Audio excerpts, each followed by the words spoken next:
Today is Friday, January 19th, 2024. Coming up on Roland Martin Unfiltered, streaming live on the Black Star Network. Louisiana moves one step closer to having its second Black congressional district.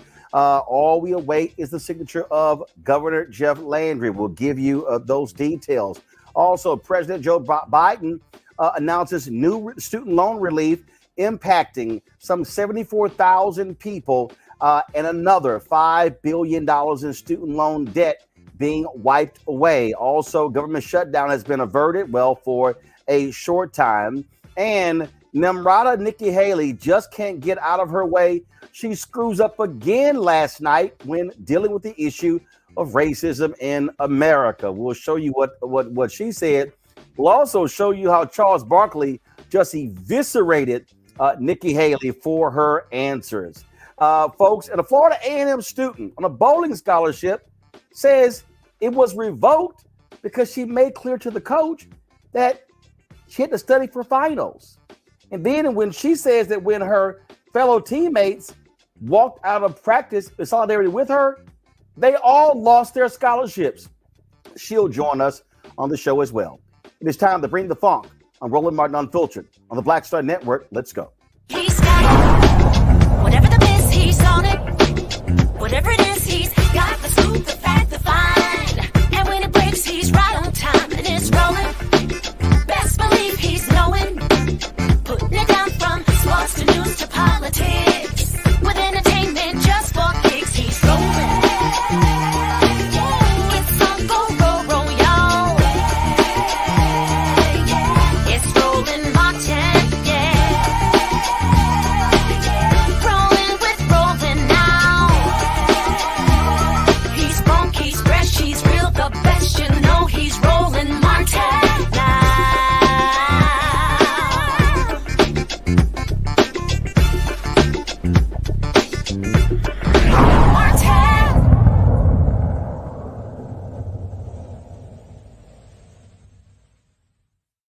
Passed. Representative Boyer moves to adopt the title and moves to reconsider the vote.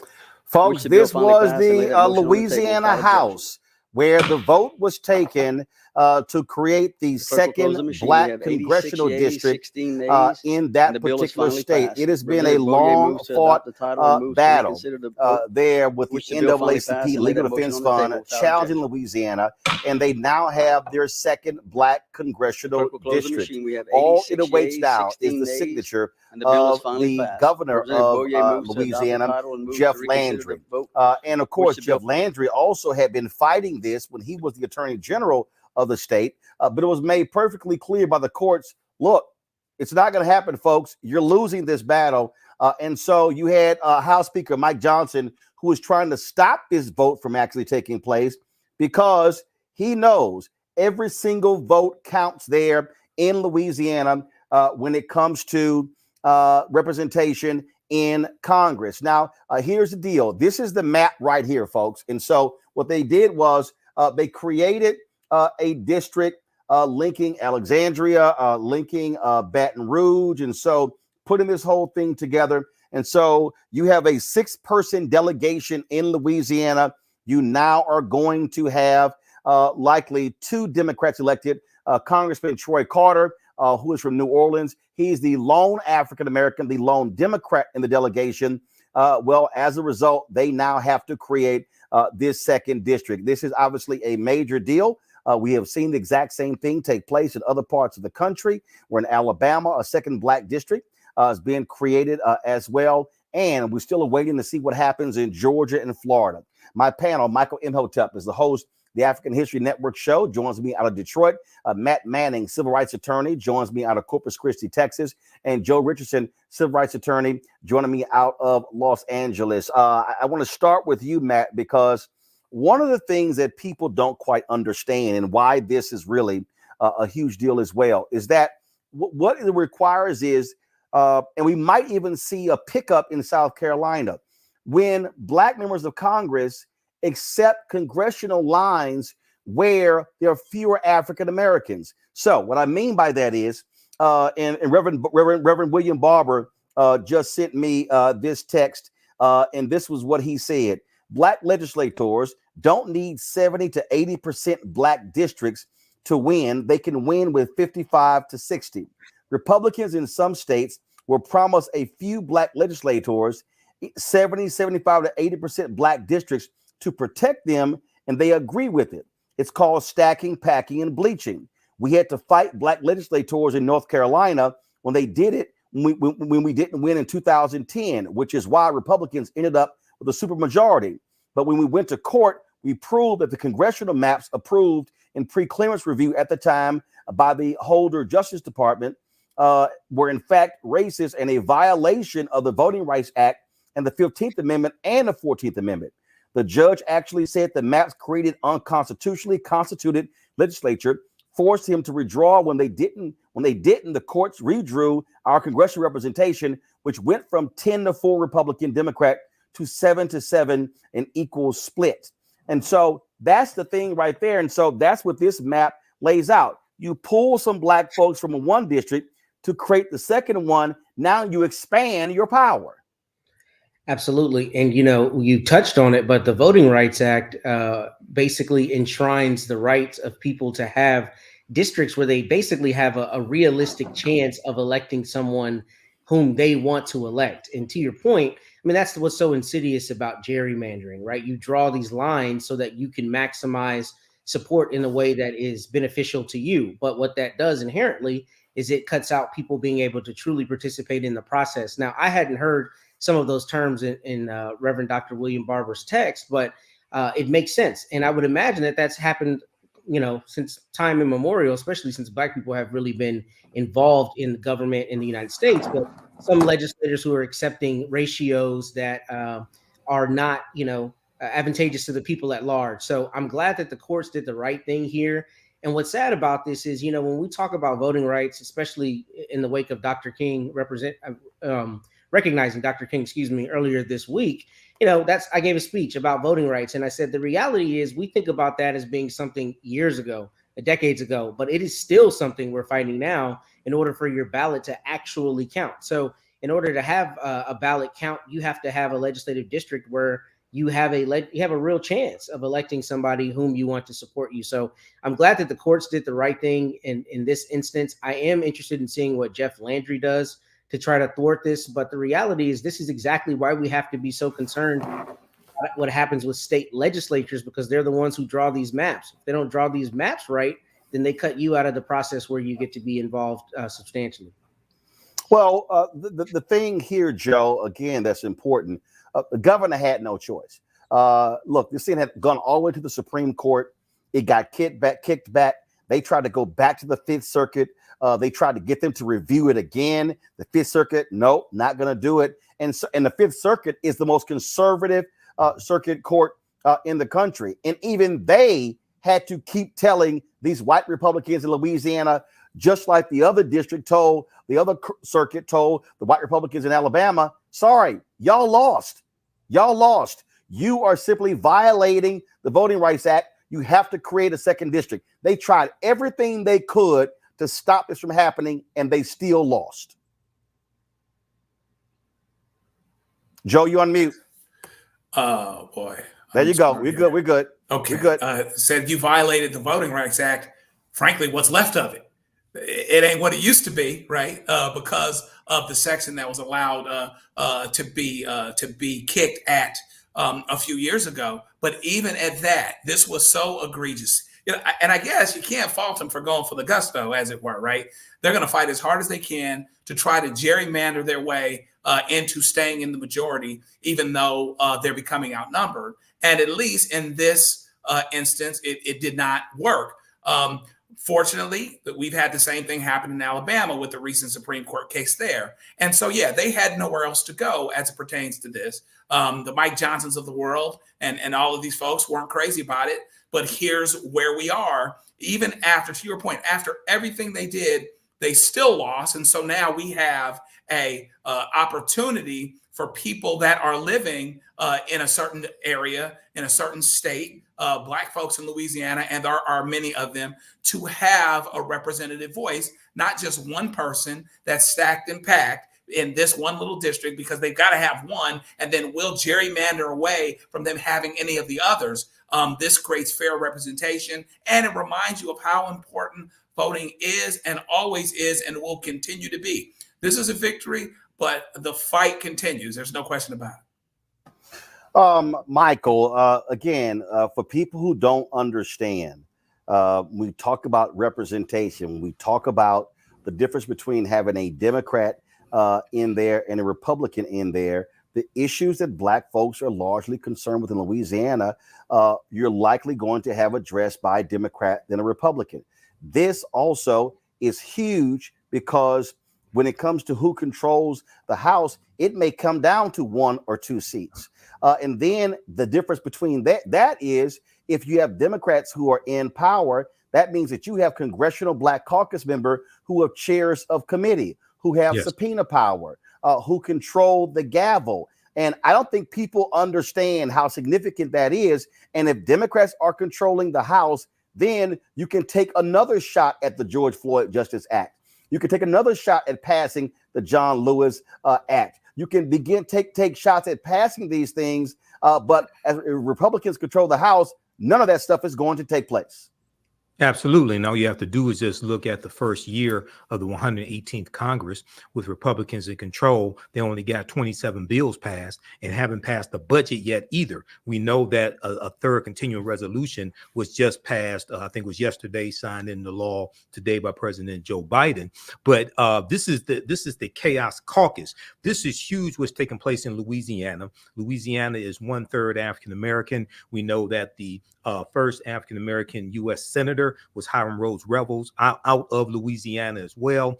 And this ties into all these things that we talk about on this show, getting bills passed in the House of Representatives, getting the Crown Act passed, getting the George Floyd Justice and Policing Act passed again, because it did pass the House of Representatives, getting the John Lewis Voting Rights Act passed again, because it did pass the House of Representatives, but also understanding how the House is related to the U.S. Senate, and understanding that is not just about the president, but it's also about when it comes to Congress and the U.S. Senate. And then when we talk about getting a budget passed, okay, the White House submits the budget, but it's the annual budget, but it's up to the 12 subcommittees in the House of Representatives and the U.S. Senate to approve that budget and change what they want in it as well. So all this is connected. So this is very important coming out of Louisiana.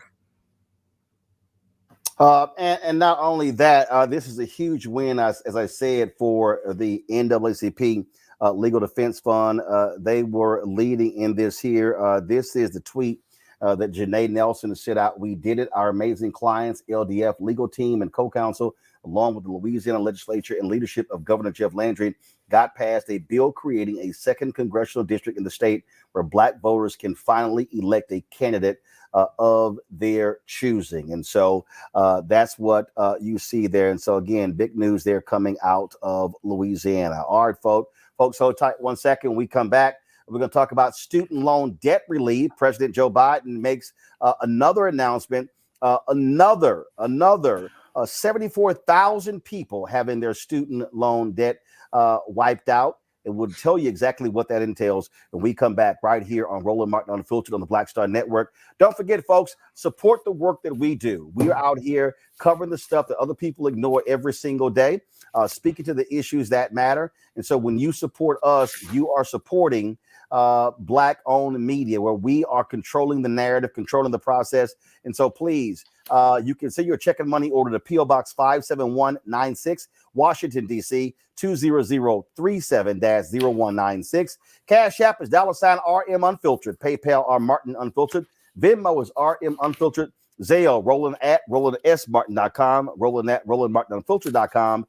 We'll be right back.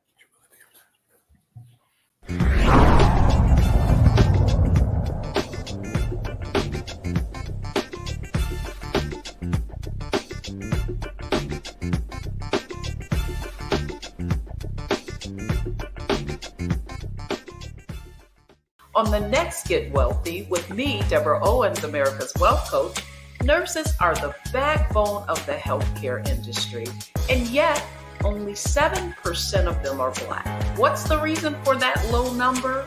Well, a lack of opportunities and growth in their profession. Joining us on the next Get Wealthy is Needy Bartanilli. She's going to be sharing exactly what nurses need to do and what approach they need to take ownership of their success. So the Black Nurse Collaborative really spawned from a place and a desire to create opportunities to uplift each other, those of us in the profession, to also look and reach back and create pipelines and opportunities for other nurses like us. That's right here on Get Wealthy, only on Black Star Network. We just have one of the oldest cultures that's desperately needed for mutual salvation. That's the consciousness. We have the keys in our roots to save mankind. We get to see the condition of other countries, other oceans, other cultures.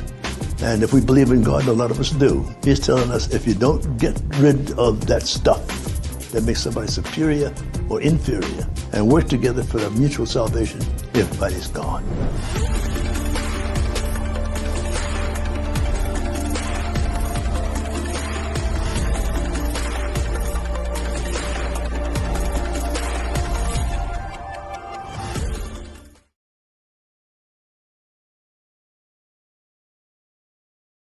We wish to plead our own cause. Too long have others spoken for us. This is an opportunity for us to be able to speak to our issues. Y'all better understand something real quick.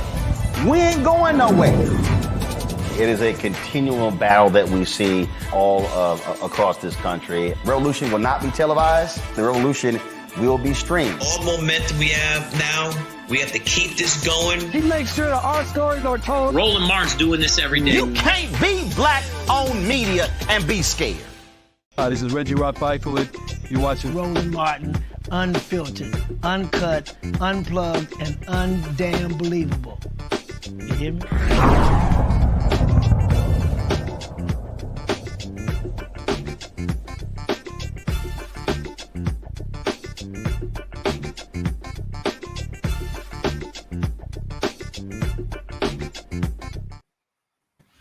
Folks, big news out of the nation's capital. President Joe Biden today announced more student loan debt relief that is coming to this country. This here is the tweet that was posted today. My administration approved debt cancellation for another 74,000 student loan borrowers.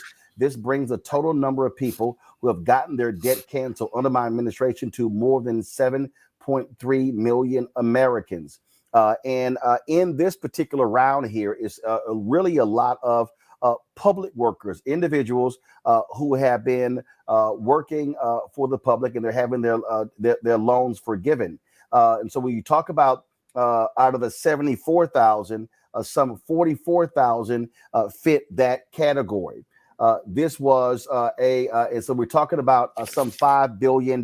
This is the statement from the White House that says it right here. And so when you go under here, it says of the 74,000 borrowers approved for relief today, nearly 44,000 of them are teachers, nurses, firefighters, and other individuals who earned forgiveness after 10 years of public service, and close to 30,000 of them are people who have been in repayment for at least 20 years, but never got the relief they earned through income-driven repayment plans. Of course, the Supreme Court ruled against President Biden when he tried to offer student debt relief to everybody. And so what they've done is go back into the programs to understand exactly what has been going on. You'll see in the announcement, it says, my administration is able to deliver relief to these borrowers and millions more because of fixes we made to broken student loan programs that were preventing borrowers from getting relief they were entitled to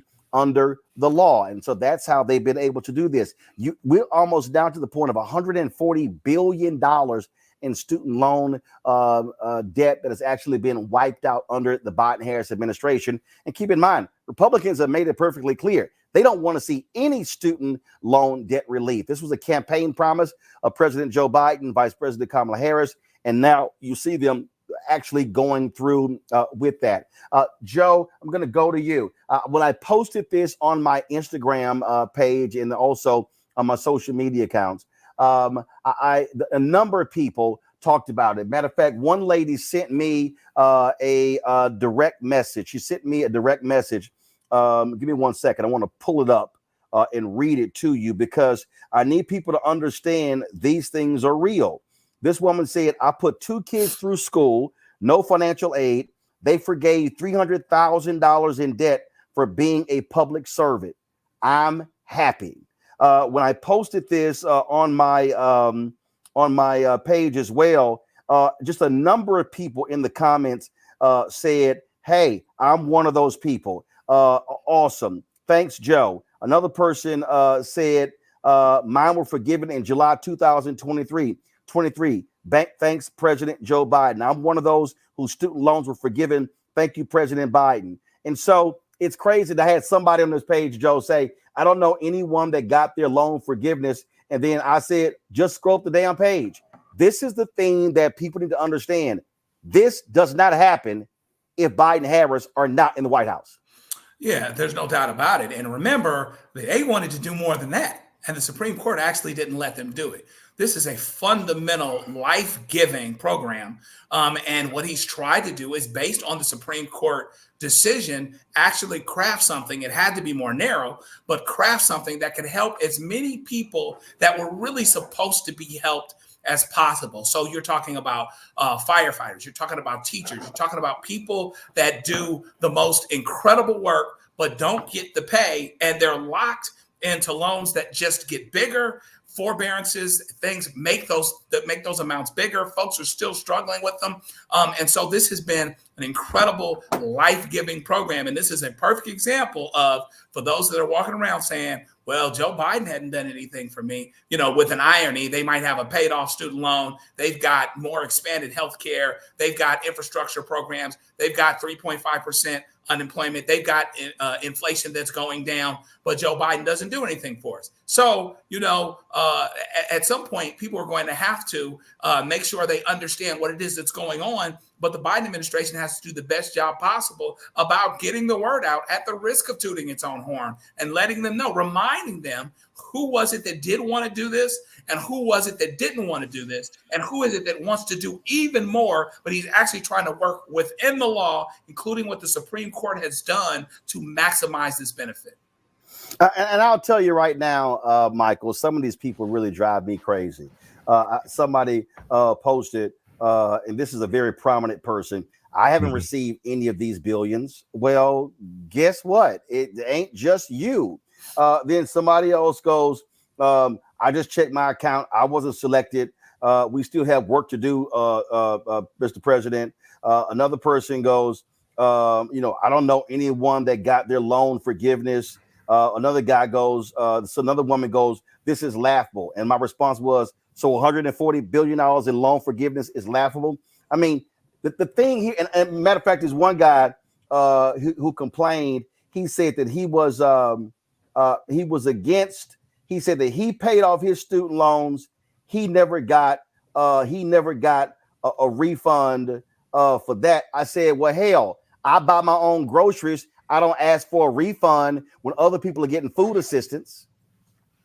Yeah, Roland, when you have people who complain about student loan forgiveness, most of these people don't complain about paycheck protection loans that were forgiven by the federal government. And the average paycheck protection loan was much larger than forgiving what Biden Harris were originally going to do, which was up to $20,000 forgiving student loans, the executive order. OK, then you have Republicans. So if what Biden Harris are doing is laughable, then what Republican senators who tried to strip Biden of the ability to be able to discharge student loan, then that must be hysterical. OK, so when you look at, because you have 5 senators, including Mitt Romney, who last year tried to get a bill passed in the Senate to strip the president of the ability to discharge student loan debt. So this is good. They're building on what they've done. According to the article from Forbes.com, more than $136 billion so far has been forgiven, 3.7 million Americans, and they're going to continue to build upon this. Now, I have to say this. If more people had voted for Hillary Clinton in 2016, you'd have a 6-3 liberal Supreme Court, most likely, as opposed to a 6-3 conservative Supreme Court. And that 6-3 liberal Supreme Court most likely would have upheld President Joe Biden's executive order, which would have discharged even more student loan debt. So this is an example of how elections have consequences. Look, they absolutely have consequences. And I get it, Matt. Everybody wants to get something. But for anybody to somehow suggest, that's not a lot, that's not a big deal, this is a pittance. I'm sitting here looking at a person who posted that they are a public school teacher and they had more than $150,000 in student loan debt forgiven. Now, I'm sorry, okay, just because everybody didn't get their student loan debt forgiven does not mean it's not important. It's $140 billion and 3.7 million Americans. And it's purchasing power. Michael and Joe spoke to the issues, I think, brilliantly. But the problem that we have when we talk about student loans is we have created a real dichotomy between those who, took federal assistance for school and those who didn't. And it's very much looked at in an individualistic way. The reason that's problematic is that our entire economy and our society benefits, 1, from a more educated populace, and 2, from a populace that has disposable income to participate in the market, buying goods and services. So really, on the whole, there's a benefit to student loan forgiveness. But one of the things that we don't talk about enough, and one of the biggest components of this, is college costs. So it's not just taking out money to go to school. It's the fact that the cost to go to school have ballooned, extraordinarily, not only in the last decade, but in the last several decades. A few years ago, my middle son was born and I went to talk to my banker. I said, how much would it cost for me to send him to Howard? He said it would cost $450,000, right, in about 18 years. And the idea that my banker can look at me and tell me it will cost $500,000 for me to send my son to my alma mater is extraordinary. And the reality is that is what we're talking about when we talk about federal student loan debt against the backdrop of college costs. So I say that to say, I'm elated that the Biden-Harris administration has found a way to work around the Supreme Court's decision, but we as a society have to have a larger conversation about the benefit of an educated populace, particularly as we see China and some other countries around the world as, existential threats, essentially. So the more educated we are, the better our society is, and we need to look at it from a collectivist view rather than an individualistic view. And to that end, I think, your point about buying groceries and the food stamps corollary is brilliant, because the reality of it is, there are people who are crowing about tax dollars that are going towards this, who not only won't be materially affected, but who find a way to bend over backwards to make a benefit somewhere else be okay. So I think we as a society need to see this as a benefit to all of us. And once we do that, we'll see improvements in society. And people need to understand the cost of college, the cost of a college education, that is determined on the state level. When we talk about public institutions, not private colleges, we also need to recognize, like, for all these people who love running their mouths, I need them to understand that wasn't always the case. And if you want to blame somebody who killed free college, oh, did I just say that? Yes, folks, there are people who grew up in this country, who lived in California and New York State and other places where they went to college for free. Guess who was the person who said, nah, we can't have that? It was Ronald Reagan. That's right. One of the advisors for Ronald Reagan, they said, oh, if we allow there to be free college, we're going to have an educated proletariat. They didn't want that, folks. They did not want an educated populace. You see it right here. You will see it right here. Okay. In 1970, Ronald Reagan was running for re-election as governor of California. He had first won in 1966 with confrontational rhetoric towards the University of California public college system, and executed confrontational policies when in office. In May of 1970, Reagan had shut down all 28 UC and Cal State campuses in the midst of student protests against the Vietnam War. On October 29th, less than a week before the election, his education advisor, Roger A. Freeman, spoke at a press conference to defend him. And when you look at this here, this is what Roger Freeman said. He said, point blank, he said that we are in danger of producing an educated proletariat that's dynamite. We have to be selective on who we allow to go through higher education. If not, we will have a large number of highly trained and unemployed people. And you saw, it says right here, the two most menacing institutional sources of the danger described by Freeman were obviously those two great public university systems charging no tuition, the University of California and the City University of New York. Reagan wiped out free tuition at those universities in California. And what then began to happen, we then begin to see, Michael, Joe, and Matt, we begin to see all of a sudden state legislatures begin to make cuts to higher education. As a result, universities then begin to say, we got to raise tuition. It also then became very similar, Michael, to the pharmaceutical industry. It became, oh, well, wait a minute. We can jack up the prices, and these folks can just keep taking out more loans to pay for the education, helping the banking system, helping the banks and all of them.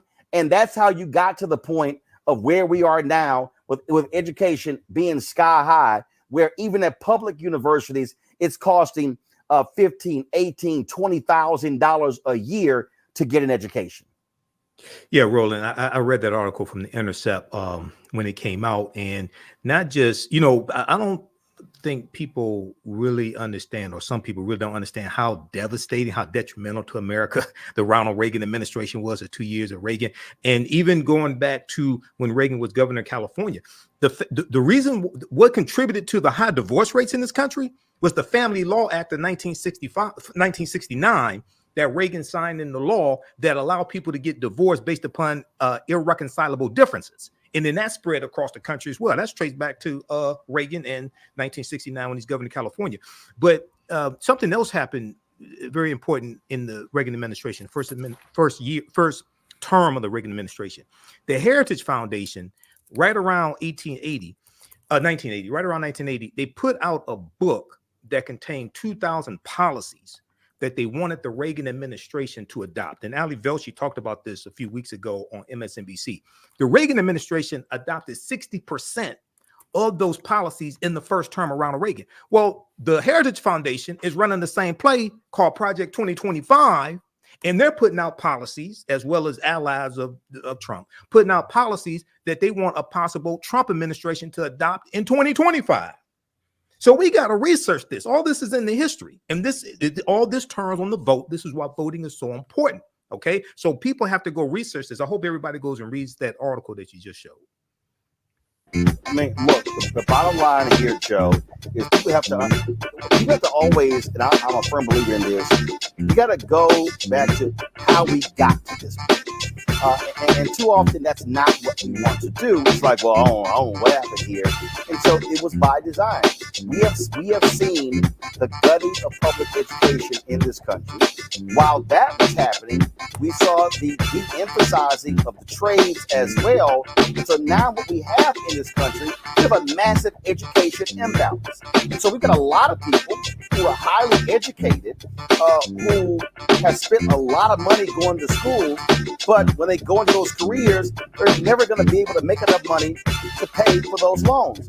The reality is you should not be an English major in America and you want to be a teacher and your education costs you $150,000. That is simply insane.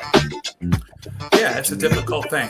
Among other things, it's hard because things cost, education costs. You want your child to have a great liberal arts education. I just got done paying for my daughter to go to Northwestern, and it was cool, but it was no joke. And me and my wife are looking at each other saying, I don't know how people do this more than once, and don't know how we did it, keeping it real. But the fact of the matter is it becomes cost preclusive to get degrees in certain educational areas because you can't come out and make the money that you need to make, even though you want to be passionate about the work that you're doing.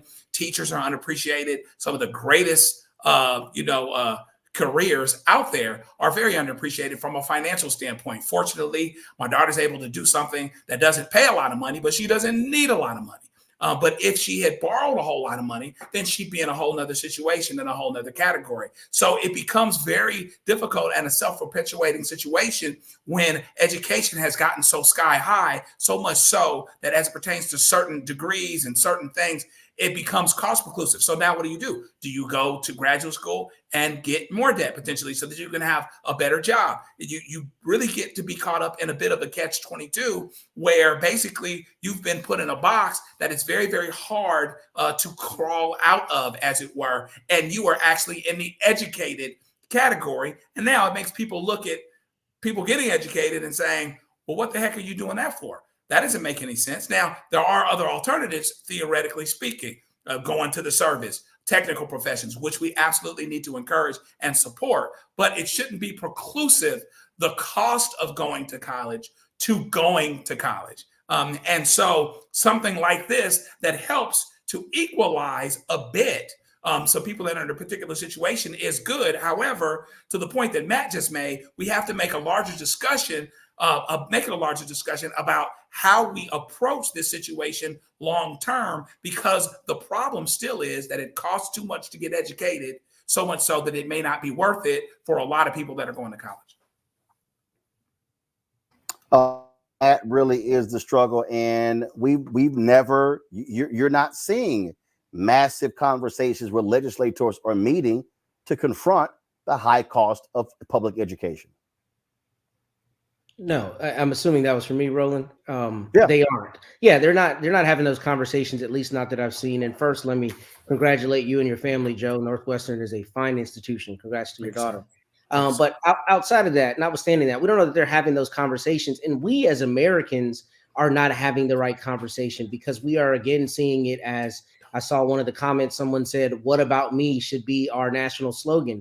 And that's funny because that's really the way we approach this conversation, despite the fact that not only are we not talking about college costs, and not only are our politicians not providing any real solutions to that, but the fact that you look at my generation, generations after me, and even a little ahead of me, every single student has been imbued with this story from the beginning that you have to go to college to be successful. We know that isn't true. We know you can have an extraordinarily successful career in the trades and other things. But the reality is we have imbued people with this belief that they've got to go to college. And the reality of our economy is more jobs now are requiring more education. So there is a gulf between what the market is requiring and what people are able to do, because the providers of that colleges are making costs go through the roof.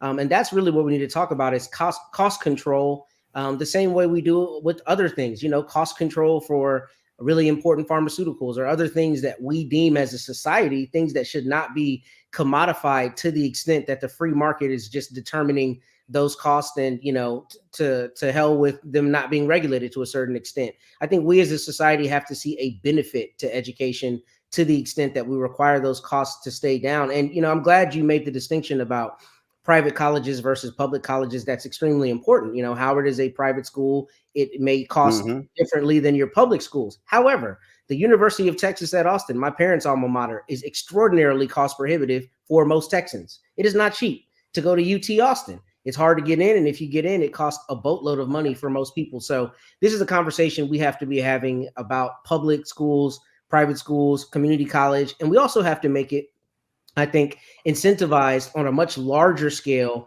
for students to limit how much time they're spending in college through dual credit and other programs. And I know there are a lot of programs to that end, but if your high school senior can graduate with half of their collegiate time done, then you're talking about a relatively smaller amount of loans they may have to take out. But we need to be talking about democratizing education. And the last point I wanted to note is from that Ronald Reagan note. You notice he said we don't want to have an educated proletariat, right? That's very hearkening back to Marxism principles and socialism and vilifying this idea that the collective do better. And that's part of the problem. We can't look at it as an individualistic thing, rather one that rising tide lifts all boats. And there you go. All right, folks. Got to go to a break. We come back. My goodness. Y'all, Nikki Haley, Nimarata, Lord have mercy. How hard? This woman creates more problems for herself than I've ever seen in my life. Wait until I show y'all what happened last night at the CNN town hall in New Hampshire. And Charles Barkley even weighed in. And we're going to tell you what Charles had to say as well. My goodness. You're watching Roland Martin Unfiltered right here on the Black Star Network. Back in a moment. Hatred on the streets, a horrific scene, a white nationalist rally that descended into deadly violence. White people are losing their damn minds. As an angry pro-Trump mob storms the U.S. Capitol, we've seen shooting. We're about to see the rise of what I call white minority resistance. We have seen white folks in this country who simply cannot tolerate black folks voting. I think what we're seeing is the inevitable result of violent denial. This is part of American history. Every time that people of color have made progress, whether real or symbolic, there has been what Carol Anderson at Emory University calls white rage as a backlash. This is the rise of the Proud Boys and the Boogaloo Boys. America, there's going to be more of this. Here's all the Proud Boys, guys. This country is getting increasingly racist in its behaviors and its attitudes because of the fear of white people. The fear that they're taking our jobs, they're taking our resources, they're taking our women. This is white fear.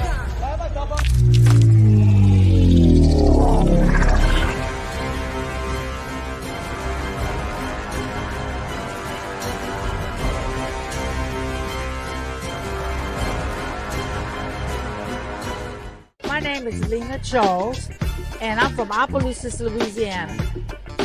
Yes, that is Zydeco capital of the world. My name is Margaret Chappelle. I'm from Dallas, Texas, representing the Urban Trivia Game. It's me, Sherry Shepard, and you know what you watch. Roland Martin on Unfiltered.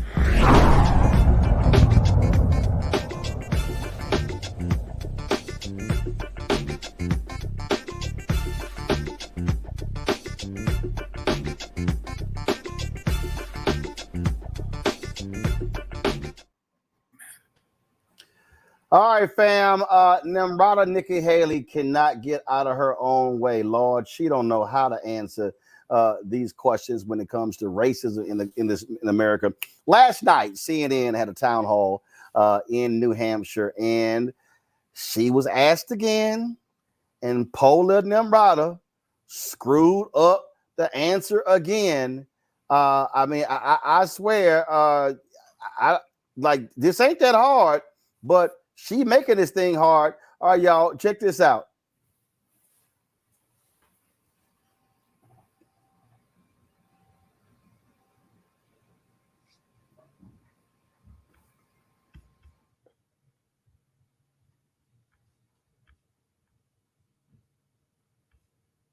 I want to ask you about a comment you made earlier this week. You said that America has, quote, never been a racist country, unquote. Protections for the institution of slavery were written into the U.S. Constitution. The White House was built with slave labor.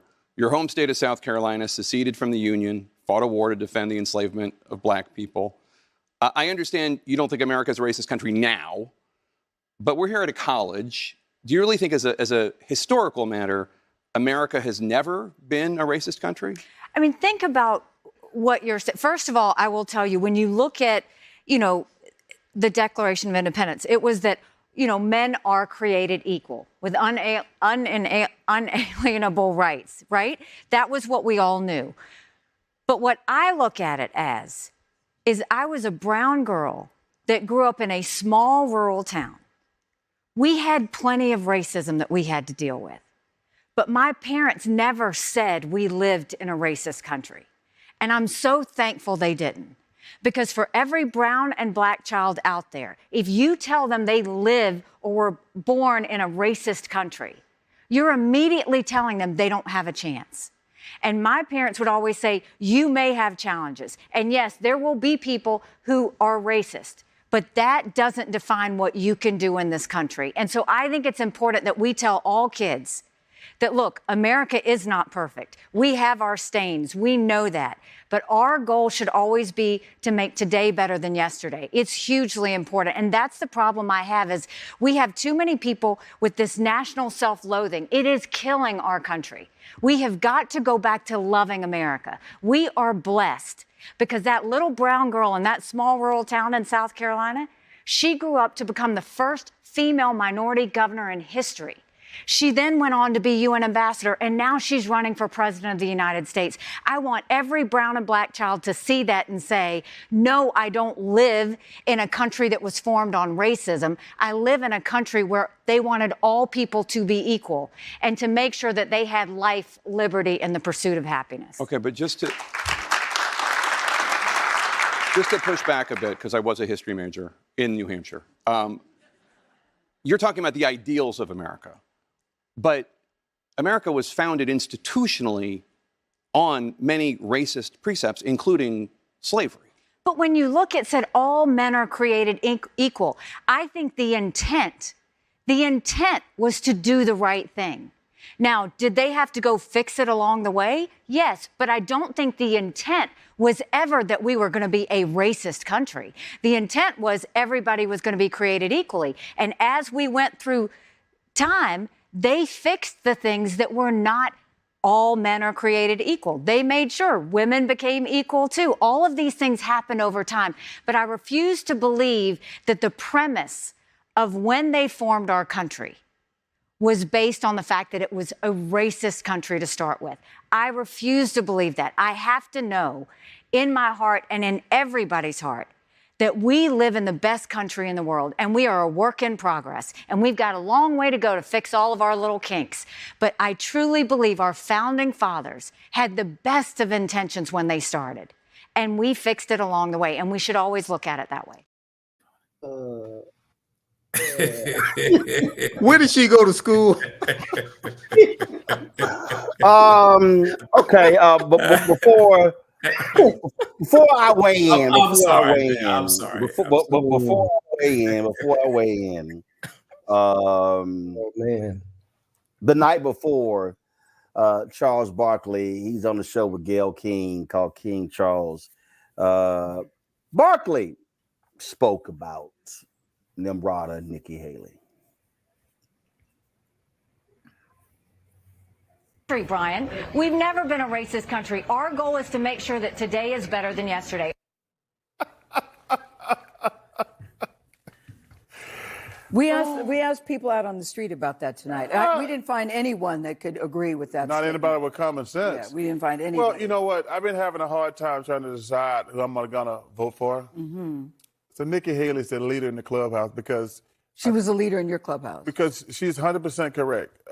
If you forget about slavery, Jim Crow, segregation, anti-Semitism, Asian hate that's been going on in this country, America's been smooth sailing. Yeah. You know, yeah. That was. I think a lot of people were surprised. Well, by no. First of all, you can't be surprised. That was just stupid. America was built on racism. Mm-hmm. First of all, America was certainly built on slavery. Well, yeah, certainly that. Yeah. But listen, you can criticize a country. This is the greatest country in the world, but you can still criticize it. Yes. Anybody who thinks we don't have racism, you turn on the TV every single day, there's racism. Mm-hmm. And for her, somebody who wants to be the president of the United States to say something that's stupid. And that's just stupid. Like, when you heard it, you're like, oh, can you? I wish I could go back on my TV because when some people, somebody to rewind it to see because you can't think that. Mm-hmm. You can't think that racism doesn't exist in this country. Like right now, like I say, America was built on racism.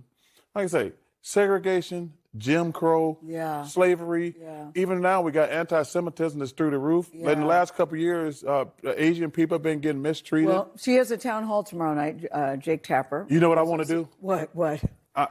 Listen, I want all the black people here in New York. We're going up to New Hampshire. We're going to have the whole audience black.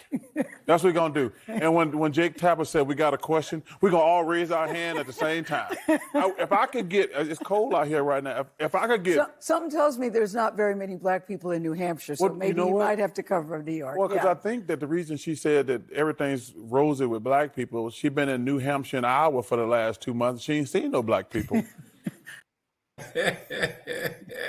All right, so here's what is so utterly illogical, is that no, if you tell a black or brown kid that America has been a racist country, you're telling them they can't succeed. No, that ain't it. You're telling them the truth. I mean, my parents were very clear. And as I studied American history, what this nation was, that didn't mean I can't succeed. That didn't mean, oh, my life is over. But what it meant was I better have an understanding of the reality. And as I then went through, matriculated through life, guess what? I encountered racism. I encountered bigotry. And so she wants to have this rose-colored view, and that stuff all sound cute and sound great until you get one of them kids who all of a sudden comes face to face with racism. Oh, my parents never told us America was racist. Nikki, you lying. Your daddy, your Indian daddy, could not get hired anywhere in South Carolina except at a HBCU. Your mama taught in public schools with black kids. Your mama made dresses, Nikki. White women wouldn't buy any clothes your mama made. Who bought your mama's dresses? Black people. She is on record as saying the house that they bought, they had it in the deed. You can't invite no black people over. You can't drink. And when you sell this house, you got to sell it back to the previous owner. Nikki, what the hell is that other than racism? But see, what this is, Joe, is this desire to make white folk feel so comfortable. And let's be real clear. The Republican Party is the party of white people. And these people don't believe in this. They don't believe in the reality of racism, and they love to live in denial when it comes to the truth. Nikki Haley didn't have to, it didn't have to be a one or another proposition. You can acknowledge that there is racism, and it's nuts to not acknowledge that we weren't built on racism, even if you don't think we're racist anymore. That could have been her middle ground. You can acknowledge that racism exists, but still say, my mom and my dad told me, even though they made a decision not to tell me those things because of what they knew and how they were going to approach it. That doesn't mean that it's not there. And that doesn't mean that we're not individually accountable. If we've got to be twice as good to get half as far, then that's our reality. And in her case, maybe she's done it. But you don't actually have to look around and act like something is other than what it is. She says, I want to live for tomorrow and not today. Well, if I'm driving from here to LA County or to San Francisco, I might want to get to San Francisco, but I have to start from where I am. Here's how we started. Black folk were 3/5 of a person. If you watch the movie Dazed and Confused, the teacher in there says, remember what you're celebrating is that aristocratic slave-owning white men didn't want to pay their taxes. No, we started off a little bit less than ideal. We can admit that. We were built on racism. That doesn't mean that you can't be accountable. That doesn't mean that we haven't made progress. That doesn't mean that we're not the greatest country in the world. We've got black billionaires, but you can deal with it for what it actually is. But, at the end of the day, Nikki Haley's looking at her watch and she sees that South Carolina is coming up in a second, and she needs to do real, real well in New Hampshire and in South Carolina. But, meanwhile, back at the ranch, South Carolina is who got it cracking when it was time for succeeding from the Union as it pertains to the Confederacy. So she's got to come out how she's got to come out.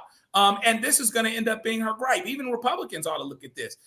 Nikki Haley wants to be all things to all people, okay? And it's very, very hard for her to just sit and to take a stand about something and to be in disagreement on something because she's worried about it. And the biggest irony is it's still the fight after all of this is over with for distant second place.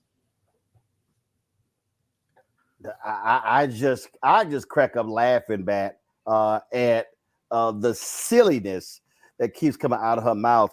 And it's like, girl, you keep answering the dumbass question like that, you're going to keep getting the question. That's true. And what I love about this show is things that you say like, yo, Indian daddy, yo, Indian mama.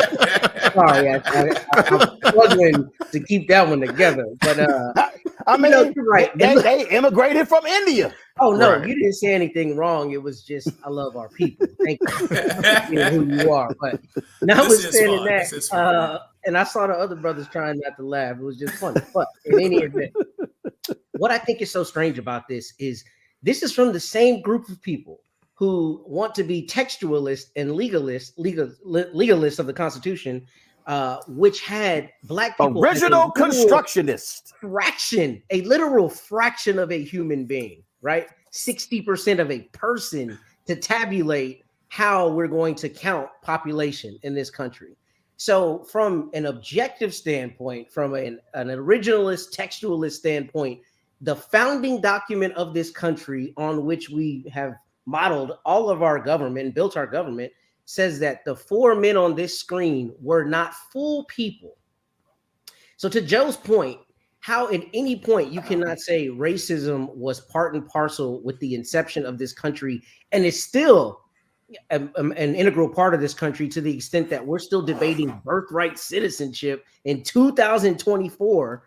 See also, right, when we talk about racism, we're not just talking about out and out racism in the circumstance where I hate you because you're a certain color. We're talking about dog whistles, i.e. immigration, right?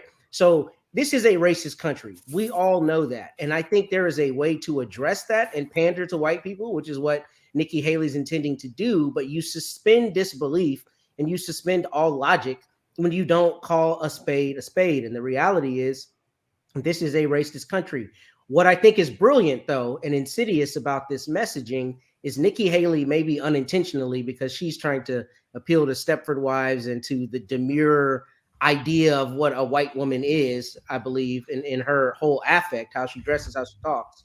But the hustle here is they have found a way to conflate everything with being woke, including the truth. And the truth of this country is it's a racist country. And to Joe's point, I think she could have been truthful and then been aspirational.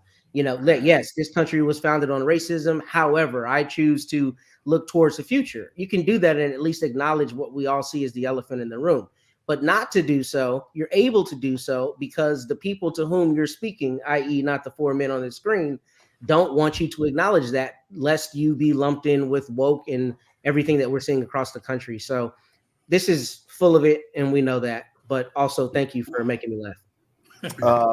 Bottom line is, every time that child talks, Michael, she get 2 words. Girl, bye. Yeah, Roland. I saw the videos. I posted them on my Instagram page. And first of all, in that whole, when especially Republicans have this conversation about racism or the fact, or they say systemic racism doesn't exist, they never want to define what racism is. Racism is not a feeling. Racism is not people not liking you. That's bigotry. Racism is a system of advantage and privilege distributed based upon race, which comes out of the ideology of European white supremacy. That's what racism is. Racism is a power structure. The reason why Republicans, especially Black Republicans, won't admit that racism or systemic racism exists is because they have absolutely no policies to deal with it. So they want to pretend like it doesn't exist. Oh, that was something in the past. She doesn't even want to admit that in the past, during 246 years of slavery, that America was a racist country. Then she wants to talk about all men were created equal. Yeah, but they were talking about all white men. They weren't talking about the Africans they were keeping enslaved. They weren't talking about white women. Okay, so even when she says that, it's disingenuous. And then I've got to. Also, I encourage people, when we talk about Article 1, Section 2, Clause 3 of the U.S. Constitution, was known as the 3/5 Compromise of 1787 that was debated at the Philadelphia Convention of 1787. I encourage people to read this article from theroot.com called 3/5 Clause, Why Its Taint Persists. It's by historian Paul Finkelman, who I've interviewed on the African History Network show, which goes deep into a deeper understanding of that 3/5 clause and the debate that was taking place, because the South wanted the full population of enslaved Africans counted. The northern colonies or states were saying, wait a second, if you count the full population, that's going to give you total dominance in the House of Representatives. So some were saying, let's count 50% of the population of enslaved Africans. Others were saying, let's count 3/4. Okay, they compromised and said 3/5 because the South wanted 100% counted because they wanted full dominance. So we need to go back and really study the history and what that debate was about. From one doctor to the next. Well, did they even send my lab work? Wait, was I supposed? Requires people. Hey fam, I want you to like, share, and subscribe to our YouTube channel, youtube.com/. And I want to remind people of something. And while we were talking, I was sitting here looking at that. I just want to remind people of this. And let me set it up. One of the first, when you talk about whenever Nikki Haley run her mouth, and all these fools who say they for Trump, like today, Senator Tim Scott, he endorsed Trump. When Donald Trump was elected, one of the first bills that they took up was the repeal of discrimination in car lending. It was one of the first. I'm talking about when he became president and they control the House. It was one of the first bills they took up. Out of all the stuff you can take up, they wanted to overturn an Obama administration rule when it came to ending discrimination in auto lending.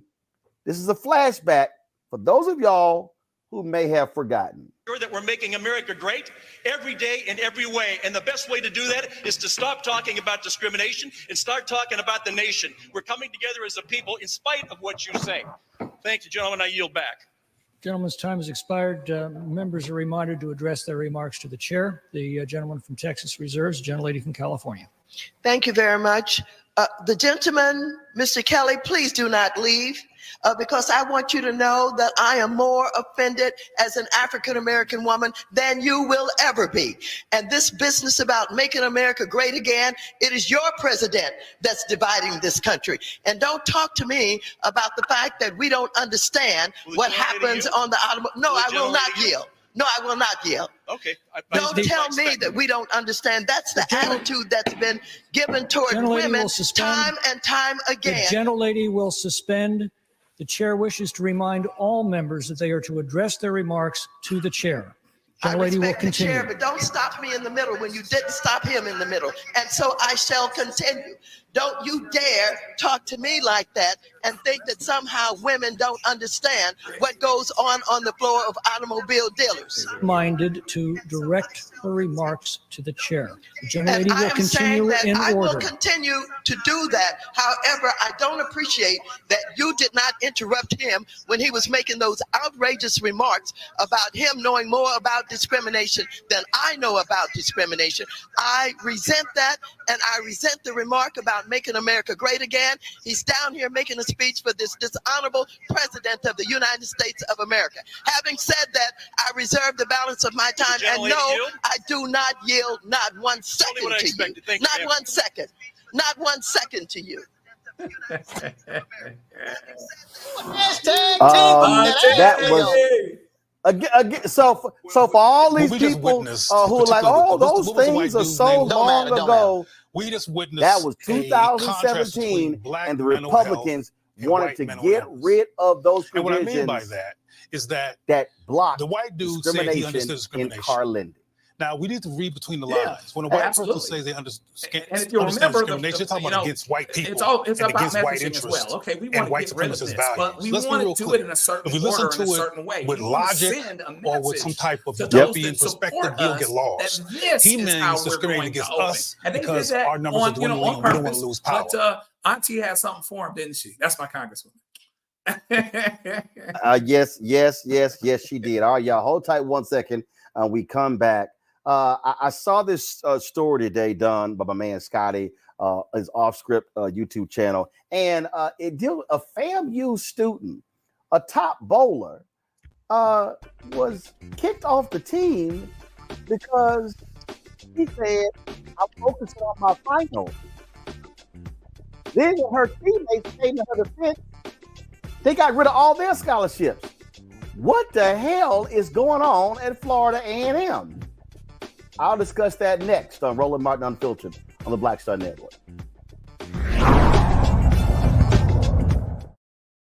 We just have one of the oldest cultures that's desperately needed for mutual salvation. That's the consciousness. We have the keys in our roots to save mankind. We get to see the condition of other countries, other oceans, other cultures. And if we believe in God, a lot of us do, He's telling us if you don't get rid of that stuff that makes somebody superior or inferior and work together for the mutual salvation, everybody's gone.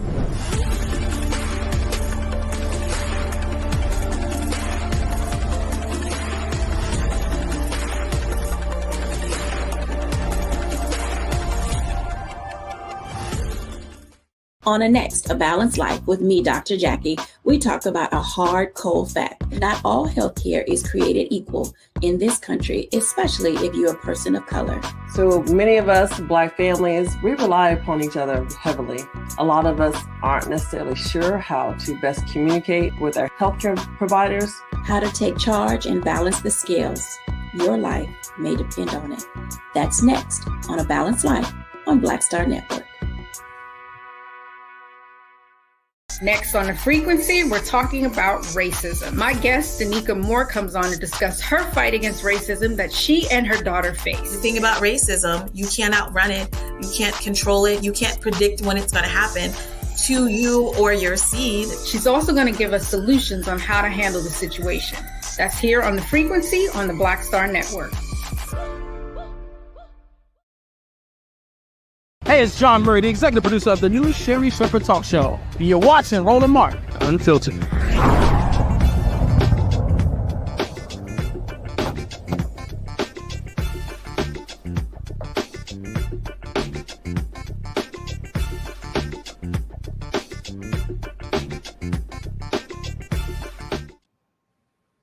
All right, folks, there are always different stories that will catch my eye, and then I'll be like, what the hell is going on? And so earlier today, I was watching my man Scotty on his off-script TV, watching his YouTube channel, and he was talking about all the different things that are going on at Florida A&M University. Their head football coach left. The AD wanted to bring in somebody else. Alumni pushed back. Now they got a search committee, and it's like they had board of regents meetings and all kind of drama about what's going on at FAMU. But then he told a story about this young lady, Shamoria Johnson. Shamoria is a top bowler. She's a bowling scholarship. And she took to her TikTok and Instagram to share with people about how she no longer is on the bowling team and how all the bowling team is gone. So according to Shamoria, she won honors as a bowler of the week. I mean, she's a very good bowler. And so she responded to an email from her head coach with regards to practice or something along those lines. And she responded that she was focusing on her finals. Well, the coach didn't like it and then confronted her at practice. Well, then Shamoria responded. And then the coach said, "You're off the team." But when she walked out of practice, her fellow bowling members, teammates, left with her. As a result, they got rid of all of their scholarships and they brought in a whole new bowling team of walk-ons. Shamoria Johnson Jones is right now on Roland Martin Unfiltered. Shamoria, glad to have you here. And so what's crazy to me, so you said, I want to focus on my finals, my finals. And so what was the coach asking you to do? Devote more time to practice and skip studying? Hi, thank you first of all for having me on here. Basically what happened was it was dead week. So it was the week before the final week of classes. We'd come back from Thanksgiving break vacation, and typically how it goes in the previous years with our previous coaches, we would have dead week and finals week off so that we could focus on studying for our final assignments and final projects. Because at Florida A&M, a lot of my colleagues and myself included, we don't just have finals week exams. We have final projects, we have group projects, we have papers that we need to turn in before actual finals week. And so the week before, on November 29th, the week of November 29th, my teammates were texting the coach and letting her know, hey, I have this project, I have this presentation, I have this study group, I won't be able to come into practice. And for the rest of my teammates, she told everybody, okay, no problem, good luck. But I texted her on November 29th and I said, hey, coach, I won't be able to come into practice on Monday, December 4th, because I have 2 final papers due that I will need to work on. Unlike the rest of my teammates, I got no response back. I didn't get a text message back. And instead, she sent us an email where she was stating that we needed to manage our time better, and being a student athlete, we should be able to balance our schoolwork and our academic work. So having homework or studying is not an excuse to miss practice. And when I read that email, I felt a little bit anxious because I knew that I needed that time to work on my final paper. I am an English major, so it is quite a bit of work. So I responded to her email, and my intention was to emphasize that I really prioritize my academics, and seeing how this is the #1 public HBCU, it's a very rigorous academic setting. And so I ended the email saying that I would prioritize my academics as a student athlete. And I also referenced one of the rules from the women's bowling team rules, where it stated that being a student is the priority. That was the only bolded rule on the rule sheet. And I didn't get a response to that email either. Instead, I just was dismissed from the team. Whoa. So, okay, here's where I'm confused. Did y'all have any bowling tournaments during this period? No, sir. We actually had our last tournament it was before Thanksgiving break. Our last tournament of the semester was before Thanksgiving break, and it was the Alabama State tournament on November 16th. And that was the tournament that I actually was MVP of. I came in first place overall individually in that tournament. And that also allowed me to get SWAC Bowler of the Week. And I had also that same weekend been recognized at the Florida Classic for being one of FAMU's only athletes on Bright Future Scholarship. Okay. And so you've got finals coming up. And it's not like you are neglecting practicing your craft. Your deal is, hey, I gotta take care of my academic business or I can't bowl. So it's sort of useless saying, hey, I gotta come to all these practices. And first of all, how many practices a week are we talking about? We practice Monday, Wednesday, Friday, with weight training on Tuesdays and Thursdays. And we were supposed to practice on Saturdays and Sundays as well. But FAMU Athletics was unable to accommodate our practice at the on-campus lanes at Gallimore Lanes because of some conflict between student activities versus athletics. They wanted us to travel into the city to practice on Saturdays and Sundays, but our coach was unable or unwilling to provide transportation. And that is something that should be provided if we're traveling and practicing off campus. So, okay. So what you said is, hey, I can't make it to practice on Monday because I have 2 papers due.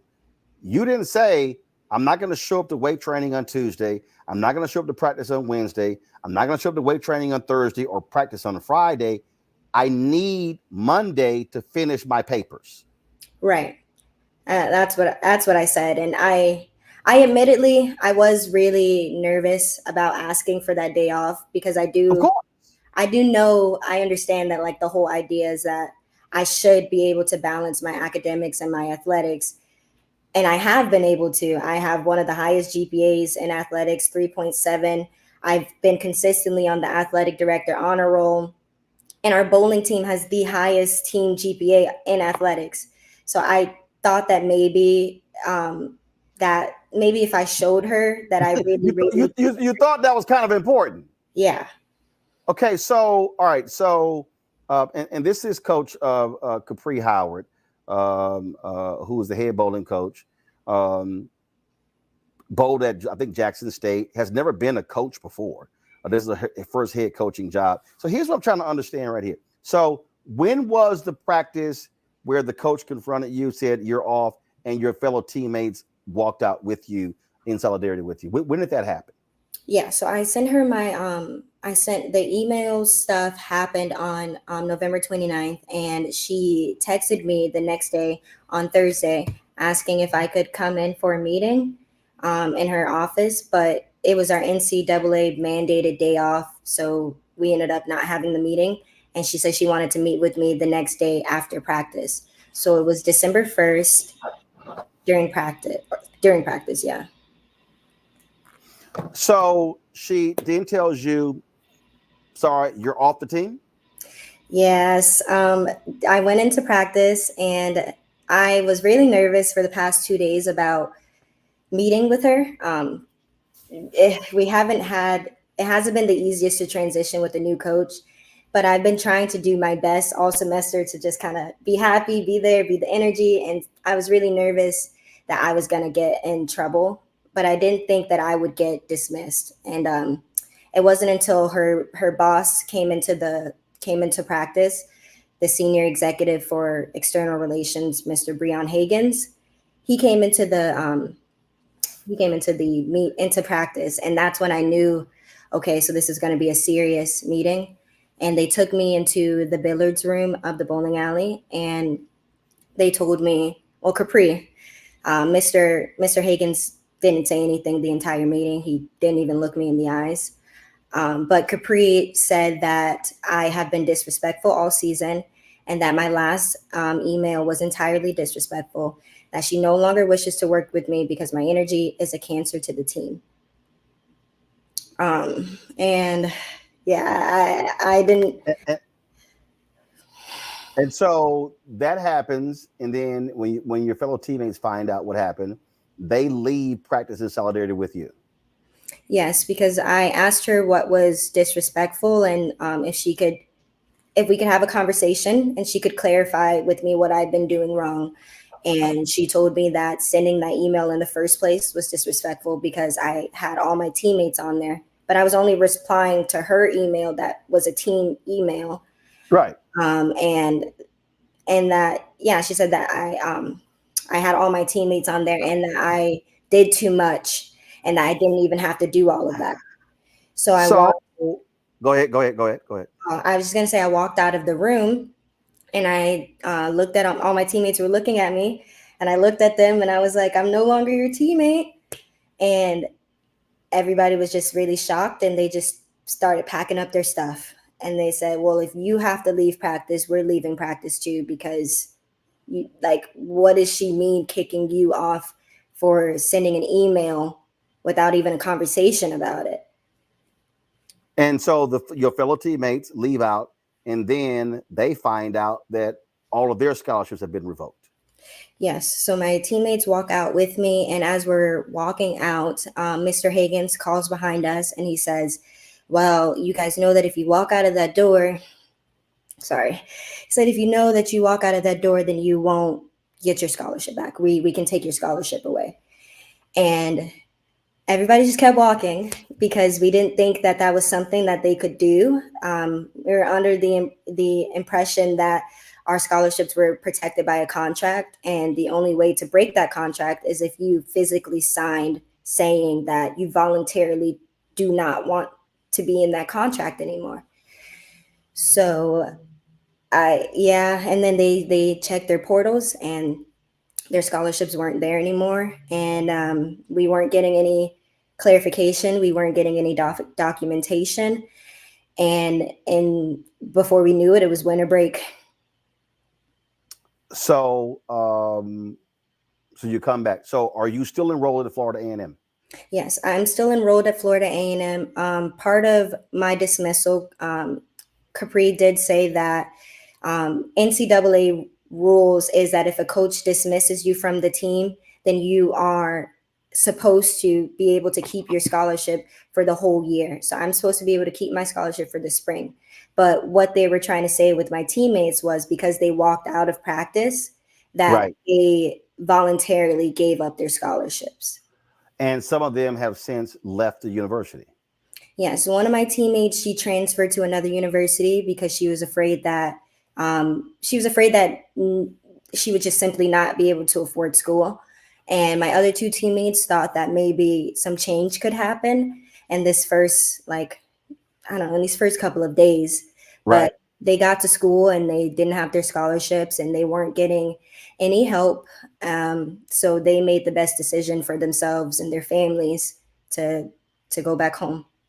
Are you and your family considering suing Florida A&M? I'm not sure about that. Are you planning to stay at Florida A&M after you finish the spring semester? I would love to stay here at FAMU, and that's the most disheartening and sad part about this is this has really grown to be my home. That's the only I came here because I was told that this would become my home, and it has. And in the English department, I love my professors. I love my peers. I'm in organizations, and I feel stabbed in the chest because it feels like I have to make a decision on if I'm going to stay here and not have my voice be heard, or if I'm going to go somewhere else and continue my career. And do you still want to bowl? I do still want to bowl, but I understand that Coach Howard, she specifically said to me that she does not want to work with me. So I'm not going to put myself into a position. So I'm confused. So she doesn't want to work with her number one bowler. Yes. Gotcha. I did reach out to Florida A&M. I called the athletic department. I left a message for their head of communications. Have not heard back from anybody. I called about 5.5 hours ago, so there's ample time for them to get back to me. And so I would love for Florida A&M to respond so they can explain what happened here. Because now, last question for you. She said you were a Cancer. Did the two of you have any run-ins during the year? Did she write you up? Did she document any issues the two of you had in this semester? I believe what she was referring to as me as a cancer to the team is that I'm very outspoken. I've been taught from a young age that my voice matters and my opinion matters, and it will not be heard unless I use it.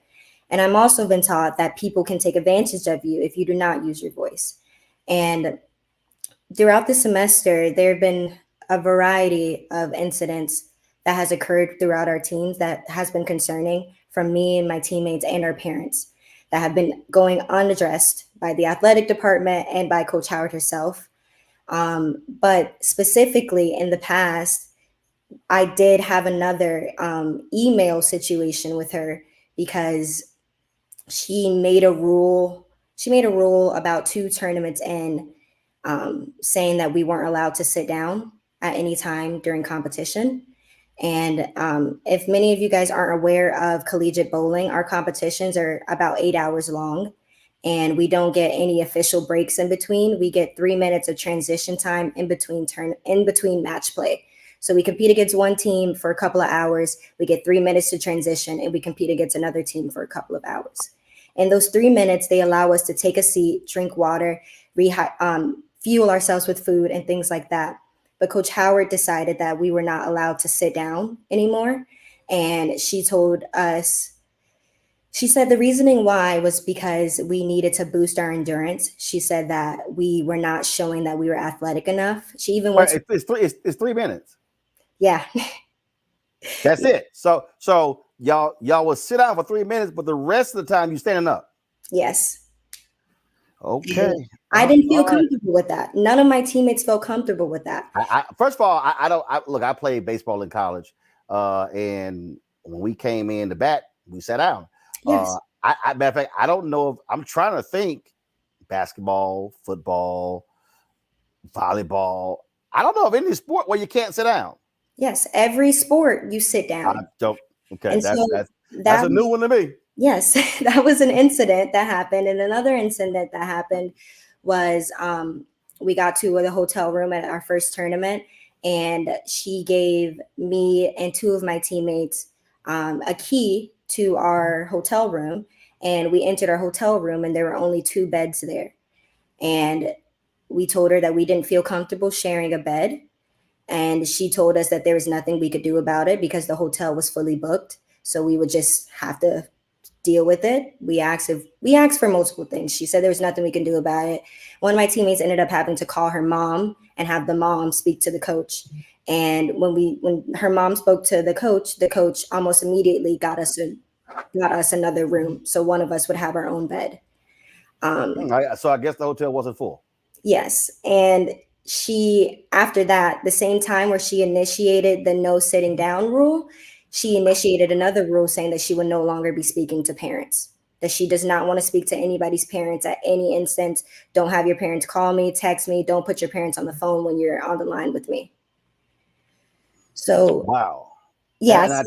And I take it y'all shared this with the athletic director, Tiffany Sykes, and others, this back and forth with this new bowling coach. Yes, we attempted to share it with Tiffany Sykes, but she instructed us that the direct line to speak to her would be through our sports administrator, Mr. Breon Higgins. So we were having basically bi-weekly meetings with Mr. Higgins, just trying to come to some understanding, some consensus, right, some leveling ground. And he consistently told us, along with the athletic director, that the head coach is allowed to do what she pleases, and it is not in their position to try to tell her how to run her team. So Coach Howard used that statement throughout the season. I'm the head coach. This is what I want to do. This is what I said. And when she implemented those new rules, during practice, I was supposed to have an after practice solo session with her. And in the discussion of those new rules, some of my teammates were really upset about having to stand up, obviously. And she ended up getting upset about the fact that we were asking her questions about why do we have to stand up? What's going to happen if our feet hurt? What are you going to do if we sit down? And she actually stormed out of my practice session. So the head coach stormed out? Yes, she stormed out of my practice session, and I ended up packing up my stuff and leaving because I was like, okay, it's been about 30 minutes. I texted her and she didn't respond. So I just packed up my stuff because I was like, okay, I guess she doesn't want to practice with me. So this, I guess, is the previous incident that I have had with her personally. And we did have an email situation about that too, because she sent in the emails saying these are the new rules. If the disrespect continues, then there will be consequences. So I asked her if she could clarify what was the disrespect and what are the consequences. Are they still the same from the rules that we signed? And in the rules we signed, the order of consequences would be a written warning, study hall, meeting with the coach, and then dismissal. Got it. So well, Shamoria, all that's unfortunate. Please keep us abreast of what happens, and I would love to hear Florida A&M respond to the things that you've laid out. Good luck in your studies, and let us know what happens. Thank you. Thank you so much for having me here. Appreciate it. Thanks a lot. And again, I want to thank my man Scotty for talking about this on his show. That's why I first saw it. Folks, this here is the announcement of the head coach being hired. And this is interesting right here for me. I'm just reading the press release here, Matt. The head coach graduated from Jackson State, was on the bowling team there from 2017 to 2021, was an four-time All-SWAC member. Played a crucial role in the team's success with 3 SWAC championship appearances. After that, she pursued her master's in digital media from Valparaiso University and is supposed to graduate in May of 2024. Matt, she's never been a coach before.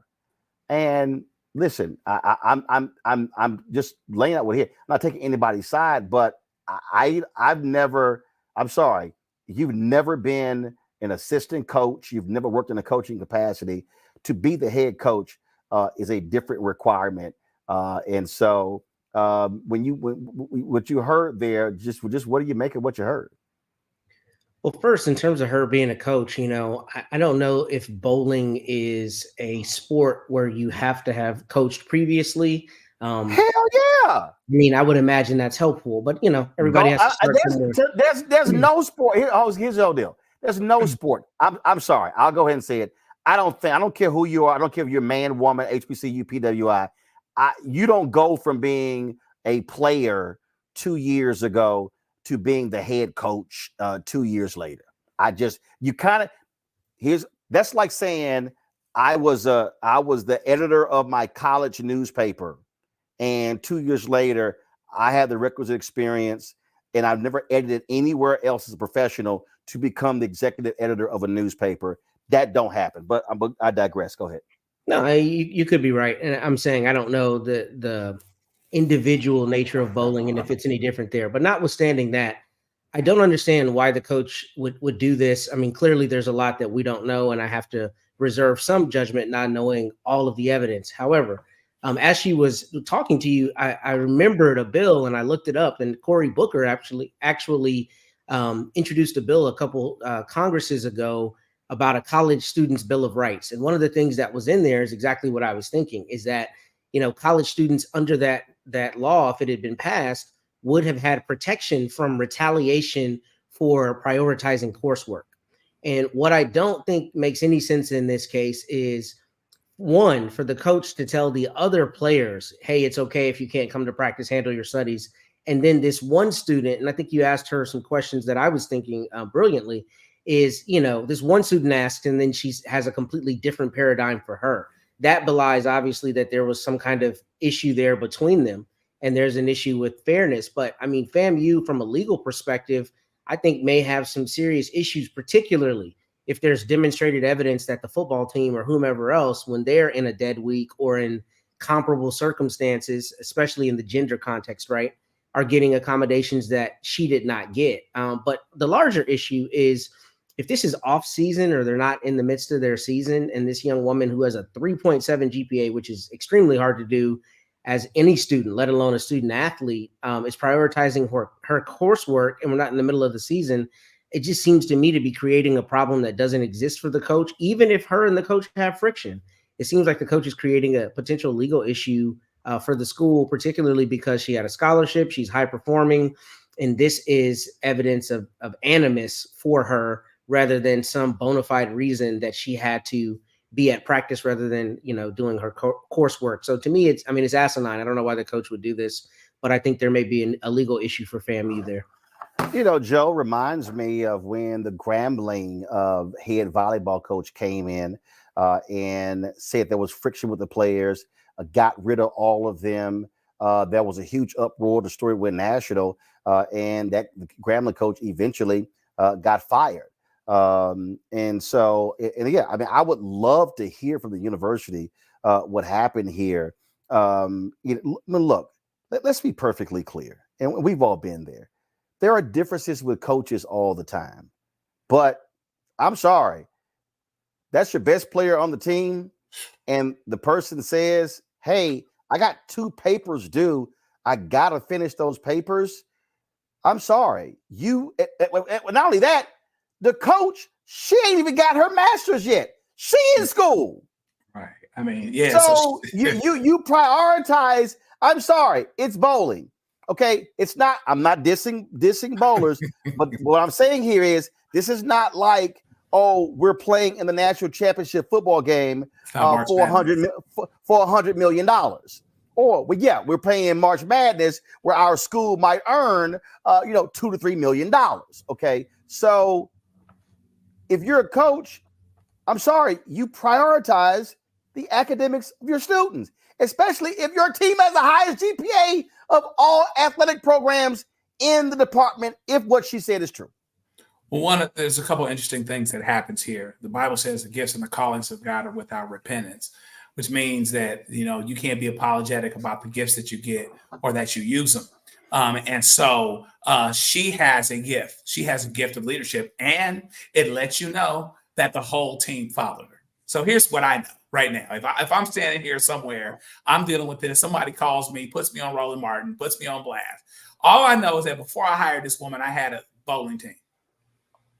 And now I don't. All of them is gone. Not the one who was just the one who was the leader, who I didn't want those other ones that I didn't respect as much to follow. Not just her. All of them are gone. We don't have a team now. And yeah, to your point, it's not March Madness. It's not the Rose Bowl. It's not $100 million. They're not building stadiums or anything. However, it's incredible that this young woman does not get to prioritize academics like the others did. To Matt's point, she seems to be treating her different than she's treating others. And there's some people out there that don't like being questioned as it pertains to their authority. And this woman sounds like she might be jealous. She's certainly insecure, for sure, okay? And she's found a way to lose the entire team. For that reason only, she could be fantastic. She could be Jesus or right next to him. I could not have her on that team because I couldn't have her as the coach of that team because the whole team is gone. That's just the fact. And anytime you can't prioritize academics because of what amounted to a personal grudge by someone who's incredibly smart, but also leadership oriented, so she will lose her voice. And now FAMU doesn't have a team anymore because of that. Shoot. I could never have that. I would go out of my way if I were them to keep from getting sued. To Matt's point, bring all of those guys back and have it be just like it was, minus that coach. Michael. Yeah, Roland, they're called student athletes for a reason because you're a student first and the athlete second. So actually, I just want to real quick, Michael. That's not what the NCAA was actually embroiled in a lawsuit. And an NCAA lawyer coined the term student athletes in order to shield them in the lawsuit. That's actually where the name came from. So they don't actually believe they're student athletes. They actually believe they're athletes who happen to be students. You're saying the NCAA or the students believe that? No. The NCAA, right? NCAA created the phrase student athletes to protect them in a lawsuit right that was actually filed. If you straight up, if y'all not lying, if everybody who's watching, if you go to my YouTube channel and just type in Taylor Branch and Roland Martin, you will see an interview that I did with Taylor Branch. He wrote an ebook called The Cartel, where he wrote about this here. The NCAA was facing a major lawsuit, and a lawyer for the NCAA created the term student athlete in order to protect the NCAA in the lawsuit. But the reality is, in college sports, there are athletes who happen to be students. Okay, but Go ahead. There was no championship. The season was over. If I heard it correctly. No. Just that means the semester was over. So semester was over. I should say, yeah. Semester was over, and they had finals. So she wanted to prioritize her grades and her tests and things like this and projects. And I'm curious to find out, what are the parents of these other student athletes, as you put it? What are the parents of these other ones who lost their scholarships? What are the parents going to say? How are they complaining to the school? What's the response from the athletic department? And will an investigation be launched into this whole matter? No. As well? I mean, here's the deal. My man Scotty Allscript, he did it on his show today. That's why I first saw it. Then when I saw it, I was like, wow. So I DM'd the sister. And look, we've covered numerous stories here dealing with HBCUs. Yesterday, we just had the Spelman president talk about the $100 million gift they got. So we covered the good, the bad, the ugly. I would love to hear from those parents, but I would also love to hear from Florida A&M. And I would say this here. I would say to the AD, Tiffany Sykes, I would say this to the president, Dr. Larry Robinson, fix this. Because if you are a student athlete and you are trying to prioritize your education, and even if there are differences between players and coaches, let me be clear, there are differences between star football players and head coaches, and the head coach and the basketball players and baseball players. But it doesn't resort to saying, get the hell off my team, and the rest of the team, y'all walk out as well. I'm going to replace all of y'all with walk-ons. That's dumb. And yes, we should have, as this woman said, have a higher expectation for HBCUs in terms of how they treat folks. And so I would love to hear if there's some other side of this story. Would love to hear that. But I will say this here. And again, I don't know this woman, I have nothing against her, but I'm sorry. There is nobody, okay? Nobody who is that qualified to go from being a student athlete on a bowling team, and they finish bowling in 2021, and 2 years later, they somehow have the requisite experience to be a head coach of a bowling team 2 years later. No, you have to go somewhere and learn under somebody else and learn how to lead, how to actually manage. I'm sorry. I'm just not by. And let me be real clear. I graduated from Texas A&M in 1991, was a reporter for the Austin American Statesman for 13 months, became a City Hall reporter for the Fort Worth Star-Telegram for 2.5 years. And then I became news director, morning anchor at a radio station, KKDA. So I had professional experience elsewhere before I became news director, morning anchor. You learn how to be a coach by working under somebody else. To me, that's a problem there. But I'm saying, going to a break. We'll be back. And right here on Roland Martin Unfiltered. What is what we do? Join the Bring the Funk fan club. You can take money order. PO Box 57196, Washington, D.C. 20037-0196. Cash App, $RM Unfiltered. PayPal, R Martin Unfiltered.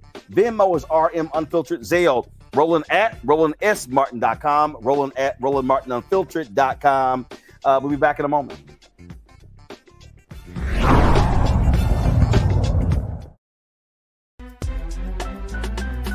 I'm Faraji Muhammad, live from LA.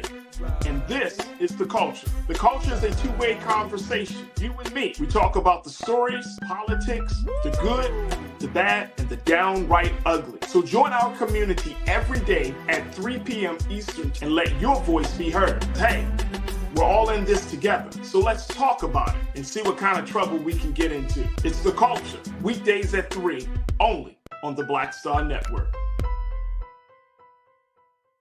When you talk about blackness and what happens in black culture, we're about covering these things that matter to us, speaking to our issues and concerns. This is a genuine people-powered movement. There's a lot of stuff that we're not getting. You get it, and you spread the word. We wish to plead our own cause.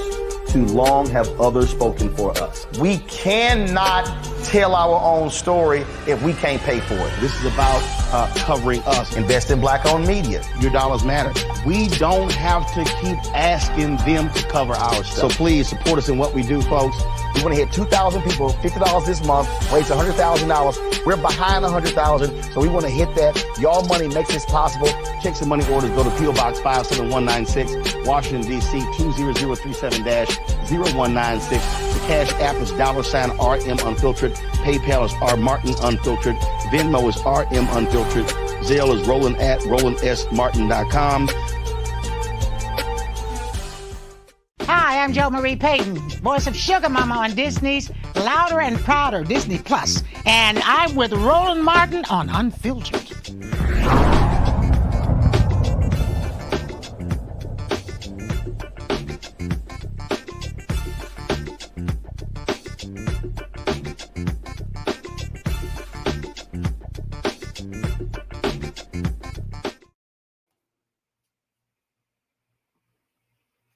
All right, folks, the continuing battle between Israel and Gaza continues, and there's no letting up. President Biden and Benjamin Netanyahu, the Israeli prime minister, had their first phone call the other day, the first time in 26 days. But when you look at the data where African Americans stand, if you look at social media, it says one thing, but the data, when it comes to polling, is different. A survey was done by Carnegie Endowment for International Peace, where 43% of African Americans believe there should be some form of ceasefire, while 24% of African Americans believe we should not be involved in the Israeli-Palestinian conflict at all. Joining me now is Christopher Schell, a fellow at the Carnegie Endowment for International Peace and National Security, and also foreign policy expert Asha Castleberry Hernandez. Glad to have both of you here. They're going to be presenting the survey's findings to the Congressional Black Caucus next month. Christopher, I want to start with you. When we look at this, obviously there are, you see through social media this belief that you have a lot of people, a lot of young people who are angry at President Joe Biden for being on the side of Israel on this as well. But are you seeing that in the data? And is there a difference of opinion between younger African Americans and older African Americans?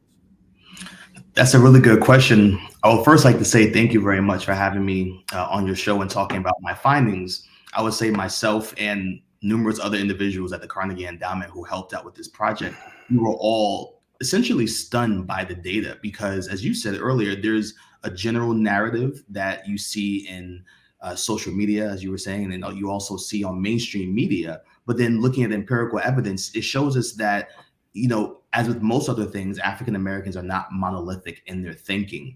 To that point, we found that on the point when it comes to the presidential election, one thing that a lot of people have been asking questions about is how is the Biden administration and the U.S. government handling the situation affecting just racial minorities and Americans by and large. And one interesting point was that 65% of the African Americans in our sample size, and just so we're clear, we had 800 people who are African American, nationally represented sample size conducted by YouGov, which is a data analytics company. And we found that the overwhelming majority were saying how the way in which the Biden administration is handling this current situation in the Middle East by not going full throttle on trying to tell Israel to push for a ceasefire now and to show restraint in how it's targeting different targets in Gaza, that 65% were saying that they're not really impacted in their sense or their perceptions of how they feel about Biden, that whether or not they will or they won't vote for Biden.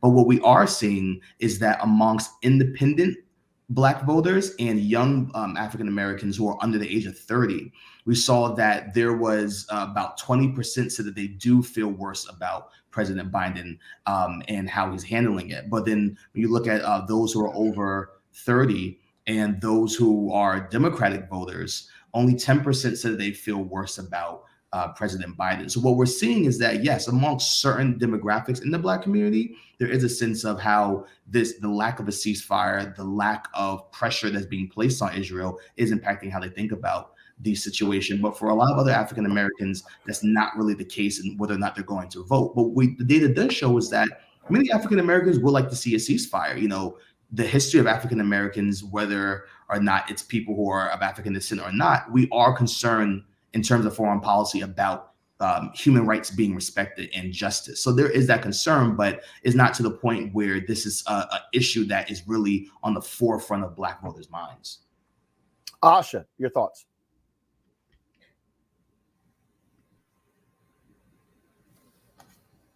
Asha, your thoughts? Yep, you're on mute. Go ahead. Sorry. Yes. Thank you, it. Roland, for having me again. So yes, Dr. Shell pretty much explained it really well, and I just had to add on as far as the independent and youth voters who feel worse. I think one of the findings of why they feel that way is the fact of the matter. I think that they're more engaged in various social media outlets that are feeding them depictions of what exactly is going on in Gaza versus those that are over the age of 30. So you are seeing where amongst the youth, social media, different social media outlets are feeding them depictions of, young Palestinians that are being attacked. Harm, violence towards them. So that is, I think, what's definitely fueling the Free Palestinian movement effort and making them feel a little bit more connected because of what is being fed to them.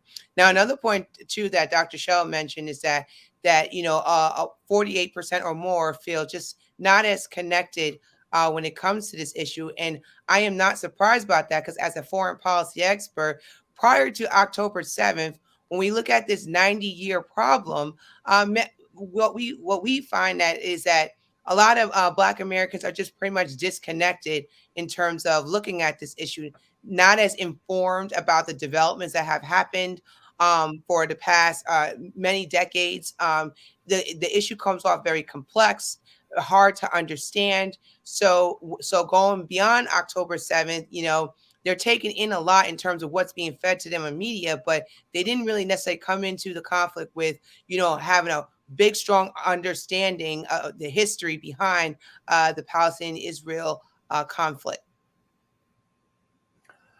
Questions for the panel, Michael? All right, thanks for coming on, sharing this information. I just had maybe two quick questions. Number one is, in the conversation of African Americans saying they want a ceasefire, et cetera, did they express, or were there any questions to test their knowledge of the history of the conflict going back to 1948, the creation of the state of Israel, or even before that? Number one. Number two, are they also, was there a question in the survey dealing with Hamas returning the rest of the hostages also? We know the Palestinians are being oppressed, that's without saying, but was there, just curious, was there anything, a question about Hamas returning the rest of the hostages? Yes, that's a really good point. So to your first question about testing the knowledge, we actually did ask individuals if they were knowledgeable of just the history of the Israel-Palestine conflict. And what's quite interesting is that we found that just in general, when it comes to general sentiments, those who did respond and say that they were either very familiar or somewhat familiar, there wasn't that much of a statistical difference from those who reported not being very familiar. So for example, those African Americans who said that they weren't very familiar essentially responded in the same manner as those who said that they were not very familiar with the issue. But you're right. I mean, then that does come back to an interesting point about the American public, regardless of race. How informed are they on these general conflicts? I mean, and I would go back to, I would lean on the assumption that, yes, if people are more informed about these issues, they would have a certain opinion. And then to that point, when we look at my data that was saying that 48% of African Americans reported not feeling any type of connection to the conflict at all, I would lean on saying that we had 9% who said that they feel connected to the Palestinian struggle, and 23% said they feel connected to both. And I will go out and say that, yes, I believe that what you do see, like what you're seeing from a lot of our universities, what you're seeing from different educated or the Black intelligentsia, having this, I guess, deeper understanding or knowledge of the somewhat parallels of the Palestinian struggle and African American struggle might lean someone to kind of lean towards or have a certain view on the topic. Now, to your second question about returning hostages, we did not ask that.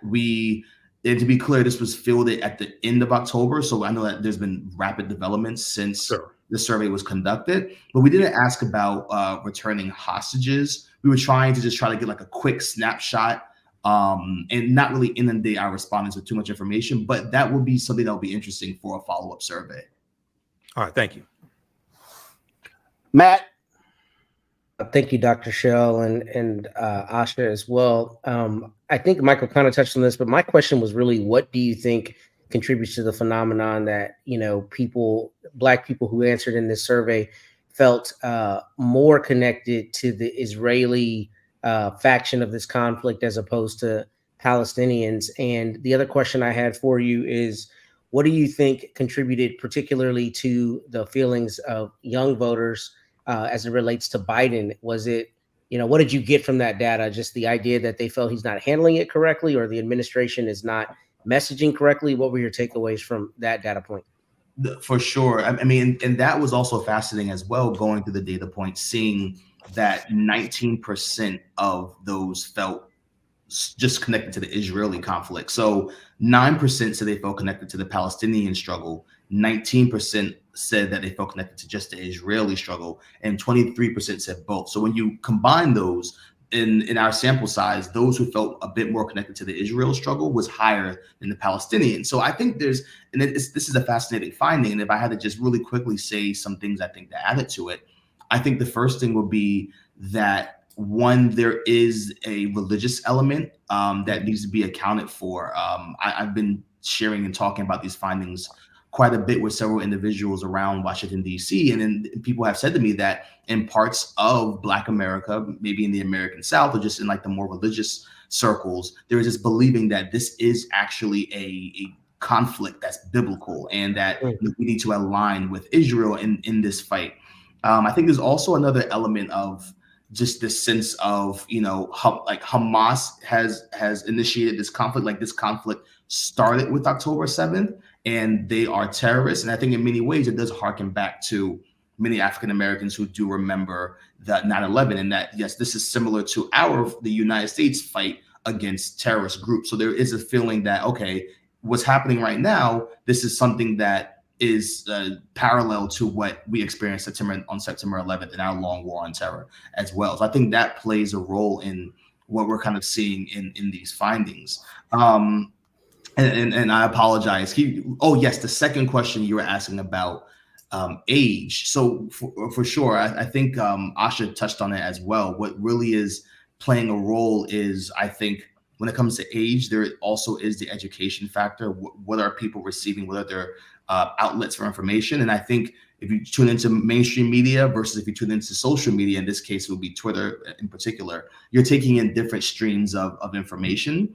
And I would definitely say that just in general with the Biden administration, when he first came into office, there was a heavy emphasis on moving away from endless wars and moving more towards human rights. And I know that was really what he kind of highlighted when he first started. And then obviously that somewhat got a little bit sidetracked. We had the war in Ukraine, tensions with China. But I think a lot of people are seeing, I think now my numbers could be off, 20,000 Palestinian deaths. So for some individuals, they might be thinking, okay, focus more on human rights, move away from endless wars. And we're actually kind of seeing where not only are we highlighting, or not only are we looking at civilian deaths, but we're somewhat inching towards a regional conflict. And that's something that I would like to just also mention really quickly as well. We also asked a question about, would you be supportive of sending troops to the region if the conflict spiraled into a broader war. And this is a question that my research has covered, and a lot of interest has been around about how African Americans think about the use of force abroad. The thinking on this amongst African Americans is long-standing about African Americans compared to other racial groups are not very supportive of the use of force abroad. But what's quite interesting is that a third of our respondents said that they would be willing to send U.S. troops to the region if other nations stepped in, or if, for example, Iran stepped in and attacked Israel. All right, Joe. Research and for this survey, the risk of asking something that may be similar to kind of what you've answered before.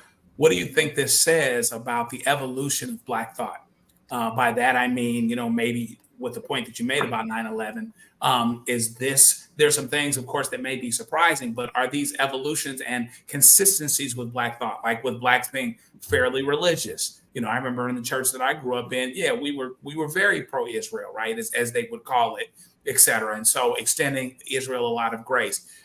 Do you see an evolution in thought that makes a lot of the findings actually make sense and say, yeah, we've been here before, and this seems to be staying the course and going further along that course? Or are there some things that you see, or are there other surveys going back 10, 15, 20 years that actually suggest something different, and that somehow some part of this suggests, as it pertains to Black thought, a turning on its head? Asha, you first. Yes, I could just make just 2 points with regards to that comment. In terms of the evolution of thought, I would say that, like, for instance, going back to the religious point, that 19% look as if they support Israel. I'm not surprised with that. I think that's trending into that aspect. So there's not necessarily an evolution, just more of a pattern. Like, for instance, when I think you had many Black religious figures just recently signed a letter saying we support a ceasefire, and they actually, and it was with Leah Tawdry, and many of them actually visited the White House. They felt that this was their time to necessarily get in, and because of the fact that the historical background, how they feel and how this is looked upon as a religious connection or background to it. So, but I will say too, that's a little bit off the thought of it. But what we have to think about too, when it comes to the evolution of it, is looking at COVID all the way up until October 7th. So since COVID-19, you start to see overall, even in the Black community, a lot of comparative politics when it comes to foreign policy, where a lot of Black Americans kind of said, okay, why are you giving assistance to Ukraine or Israel? You're not taking care of us at home. So there's a lot of that going on too, as well. That's, I think, part of the evolution in terms of how you look at it, before COVID or before 2020 and now. So that kind of also feeds into the perspective as well. And then last but not least, in terms of 1/3 of Black Americans supporting security, especially if we engage with Iran, I'm actually not surprised at that, because Black people have a history of being very committed to our national security, because we have served in every single war since American Revolutionary War. So national security U.S., although sometimes we come off as not informed, we still have a commitment, especially when it comes to where our national security is at stake, that we have to make a stance on, do something about it. So that to me is a pattern. Then to those, it might be something new. Christopher, go ahead. Yeah, Asha covered it succinctly, but I would just really quickly chime in and say that I think there's some brilliant scholars who have written about this from the historical standpoint. Right now what we're doing at Carnegie when it comes to like really trend tracking with empirical data, African-American public opinion is just fairly new. So hopefully down the line, 30 years down the line, we'll be able to have a trend set, because we're doing this, on a yearly basis. But what I will say is that we have seen from just the historical record in African-American writing that attention and opinion on this conflict has ebbed and flowed. So we saw there were flashpoints in the 60s. So even in the 1960s, you had Black Panther Party, Malcolm X, and in the 80s you had Jesse Jackson come out in support of the Palestinian struggle, the PLO. At the same time, you had Bayard Rustin. You also had Walter White, who were also in favor of supporting Israel. So even historically, we've seen these flashpoints where you see on both sides of the aisle opinion towards supporting Israeli nationhood and supporting a Palestinian state in the lives of both groups of people. So I think what we're actually seeing is a revival just in general of this sentiment. I think social media plays a major role where now maybe in the 60s, you only had a couple of individuals voicing their opinion, but now we're seeing more individuals voicing their opinion because of social media access to information. But I will actually go on to say that I think that these sentiments on both sides of the aisle has always been there. I think now with just the advent of technology, they're more pronounced. All right, Danny. Christopher and Asha, I certainly appreciate both of y'all being on today's show. Thanks a lot. Thank you. All right, we appreciate it. And again, Matt, Joe, Michael, thanks for being on the show as well. I appreciate it. Y'all be sure to have a great weekend, folks. Tomorrow, I'm going to be in Atlanta for the Urban One Honors. Looking forward to being there. TV One is celebrating its 20th anniversary. I was one of the folks who was the face of the network and helped build that network. And so look forward to being there. And then next week I'll be broadcasting from Florida Monday, Tuesday, and Wednesday. So we'll still be bringing the funk. Folks, support us in what we do. Your dollars are critically important for us covering the issues that matter that mainstream media is going to ignore. So you can join the Bring the Funk fan club by sending your check and money order to P.O. Box 57196, Washington, D.C., 20037-0196. Cash App, $RM Unfiltered. PayPal on Martin Unfiltered. Info is RM Unfiltered. Sale, rolling@rollingsmart.com, rolling@rollingmartinunfiltered.com. You can, of course, download the Black Star Network app, Apple phone, Android phone, Apple TV, Android TV, Roku, Amazon Fire TV, Xbox, Samsung Smart TV. You can also support us by getting my book, White Fear, How the Browning of America is Making White Folks Lose Their Minds, available at bookstores nationwide. And folks, if you have not seen the promos, we have our Rolling with Roland interview with the great Lou Gossett Jr., folks. We had a fabulous conversation with Lou, Oscar winner, talked about his long history in Hollywood, a fascinating conversation. You do not want to miss it. So go to the Black Star Network app, or you're going to wait for the restream of the interview. You can also go to our YouTube channel as well. And so it's really great. Folks, that's it. I'll see you guys on Monday right here on Roland Martin Unfiltered on the Black Star Network. Holla!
Folks, Black Star Network is here.